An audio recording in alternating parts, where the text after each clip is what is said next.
Michelle, so good to see you. How are you doing? I'm great. I'm so glad to be here. Great to have you. We're excited to talk about the headlines surrounding Meghan and her recent efforts to get out the vote and how those efforts are being received and perceived back in the UK. So first, to recap, back on August 19th, Meghan joined the virtual When All Women Vote couch party to encourage participation in this year's elections, while also celebrating the 100th anniversary of the 19th Amendment, which of course gave women the right to vote. And just last week on August 26th, she released a print version of her conversation with feminist icon Gloria Steinem, which she began with the Steinem quote, "If you don't vote, you don't exist." So Michelle, let's start with the When All Women Vote couch party appearance, which was reported by you on People.com as Meghan's most political remarks yet. So what was her overall message here, and what should be our big takeaway, do you think? Yeah, that appearance was really noteworthy for a few reasons. So, for starters, she was there, as you mentioned, to talk about the 100th anniversary of the ratification of the 19th Amendment, which, as you said, gave women the right to vote. She made a couple of really important points, I thought. One was the fact that although women were given the right to vote 100 years ago, that did not apply equitably to all women, particularly marginalized communities, women of color, and Native and Indigenous women. So I thought she made a really good point there. But to your question about this being her most political appearance yet, which is how we reported it, it was really noteworthy that she called for change in her comments. She was certainly promoting voter registration, which is, a nonpartisan effort.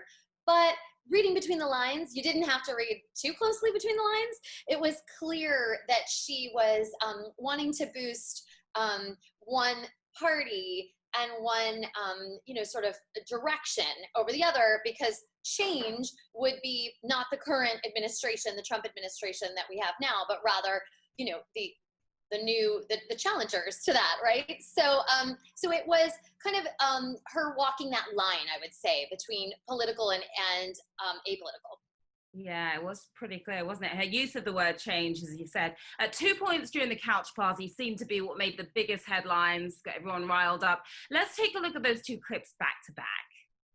We all know what's at stake this year. I know it. I think all of you certainly know it. And if you're here on this fun event with us, then you are just as mobilized and energized to see the change that we all need and deserve. I think it's an exciting day because it is the countdown to the change that we would all like to see for the better for our country, and watching all of you do your part in whatever way to just encourage each other to have your voices heard. So Michelle, why was this so controversial back in the UK? Who were our biggest critics and what exactly were they saying? Well, she got some blowback, not surprisingly, from Piers Morgan, who tends to be critical of quite a few people. Always. Often in particular.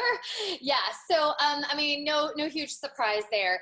The criticism being leveled is that traditionally royals, as we know, do not hold political opinions. They remain politically neutral. And again, Meghan calling for change was interpreted as taking sides. And Meghan herself pointed out that her husband, Prince Harry, is not allowed to vote, and that she was planning to not, she had no intention of being voiceless in this election. Now, you mentioned that Harry is not allowed to vote. Royals aren't allowed to vote. Is that the case? Yeah, so it's not a law in the UK. It's not illegal for royals to vote, but it is the custom, and it's actually, stated explicitly in royal family literature that they abstain from voting because they are, considered unifying figures for Great Britain. Can we assume that Meghan's going to be voting? Meghan has said she's absolutely voting, and that she's thrilled to be able to use her voice and exercise her right to vote. So anywhere from your sources on what the palace's reaction has been to all of this? I'm wondering if they'd even care, given that this is a US election and really has nothing to do with UK politics, right? Yeah, absolutely. You know, I think the palace was well aware that when Meghan and Harry chose to step down from their senior role, senior royal roles, that this was the kind of thing they want to be doing. So it comes as no surprise to anyone in the palace. And, you know, of course, Meghan's comments alongside Gloria Steinem were something that everyone can endorse. The idea that the only place we're all equal is in the voting booth is a non-controversial statement, and you know, no one should have any issue with that. Yeah, so speaking of her backyard chat with Gloria Steinem, while a nearly 2-minute teaser video of the conversation was released, the rest was shared as a written one-on-one between the two friends.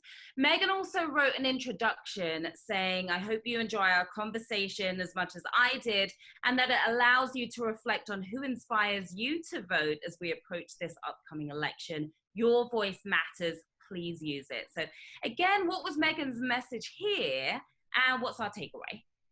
Well, first of all, let's take a moment to pause on what 11-year-old Meghan would have thought, seeing herself as 39-year-old Meghan sitting with the ultimate feminist icon, Gloria Steinem, in her Santa Barbara backyard, while her husband, Prince Harry, and son Archie are playing inside. I mean, that's mind-blowing, right? Even like, in your wildest imagination. Exactly. Meghan has put in the work on this previously. She, you know, this has always been a path that she's been on. So I think this was kind of seeing the realization of a lot of work Meghan has been doing to reach this point. In terms of, you know, the takeaways from the conversation, you know, again, she has spoken before about, you know, the fact that Harry is a feminist, she's a feminist. She, you know, she mentioned that, you know, it's okay to be a feminist and feminine, and Gloria Steinem was like, oh, of course, you know, you can be anyone and be a feminist. You can be masculine and a feminist at the same time. Exactly. So I thought that was, you know, that was a good conversation. Maybe hit some points that the general public might not have thought about before. And of course, on a fun royal watching note, we got to have a peek of Meghan's two dogs, Guy and Pula. And Pula is the black lab we only just recently learned his name, Pula. So that was kind of a fun, just like, you know, behind the scenes look, but beyond the very important conversation that they were having. Now, you just mentioned this. I thought it was really interesting, that part where Harry had told Gloria earlier that he too was a feminist and how it was important to him that she know that. And of course, they were making a bigger point here about how men can be feminists as well, right? Yeah, and this is not new for Meghan. You know, Meghan has declared Harry a feminist for a few years now. And again, I think, you know, that's one of those things, again, that shouldn't be controversial. It shouldn't even be headline making. And yet the fact that it is shows, you know, how far we still have to come and how much education we still need to do about what does feminism mean. And I think that Meghan and Harry, in being so feminism forward, embracing that term, are doing some really good education in terms of, you know, destigmatizing that word for people who might find it, again, sort of silly at this point, but some people might find that word off-putting or scary when it's just about equitable and, you know, just treatment for no matter your gender. And you know, that should be, again, something everyone agrees on. Exactly. Now, overall, was this backyard chat controversial at all? I noticed there was no explicit call for change this time. I think, you know, she's tailoring the message for depending on, you know, the group she's speaking with, and this was a chat very focused, as we said, on, you know, on feminism and what that means for in terms of this election and using our voices. The chat she had about the 19th was a more political organization she was working with at that point, even though it was officially nonpartisan. Again, you could, you know, read between the lines and know that there was a political slant. I think that speaking with Gloria Steinem, you know, there was some reaction to, there was a celebrity element to that conversation, right? Gloria Steinem is a celebrity, and there was kind of a little bit of glamour to that conversation too. You know, they're sitting in this sun-dappled, again, Santa Barbara paradise with, you know, Meghan had this like really, you know, stylish straw hat, and it was a kind of a stylized setting, I would say, and that always incurs a little bit of, a raised eyebrow across the pond for those who think that these things should be, I don't know, less fun, maybe. Down to earth, right? Yes. Yeah. So that's always a bit of a blowback that we hear. Now, there's something else I think we should point out, and that's how genuinely happy Meghan seems to be of late, right? About being back home in the US and about getting to use her voice again. Here's a little montage to show you what I mean. Well, hi, everybody. This is exciting. I mean, I'm really thrilled that you asked me to be a part of this. And I think this is such an exceptional time. To see the changes that are being made right now is really, it's something that I look forward to being a part of.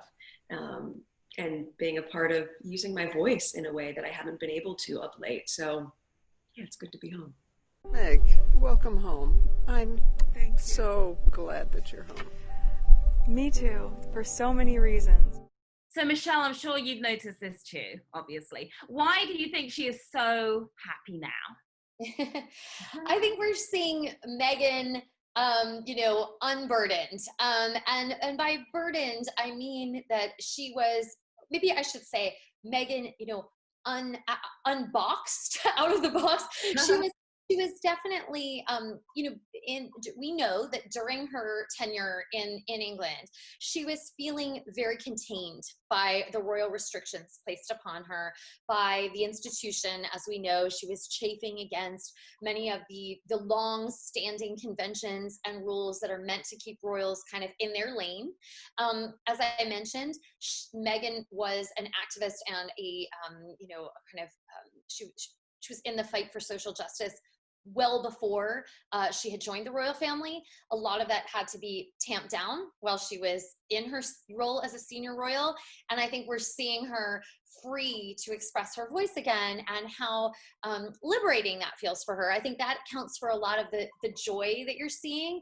And then I think the other part of it is she's home. So she's back in her, California home state. She's near her mother, near her friends, getting to watch her son in this house that she and Harry, the first house they've ever bought, on their own, getting to watch their son flourish and enjoy this, gorgeous backyard that we all got to see in that video. So I think she's got a lot of reasons to be really thrilled and delighted and happy. All right, Michelle, great stuff as always. Thank you so much for being here. Thank you, Sharon.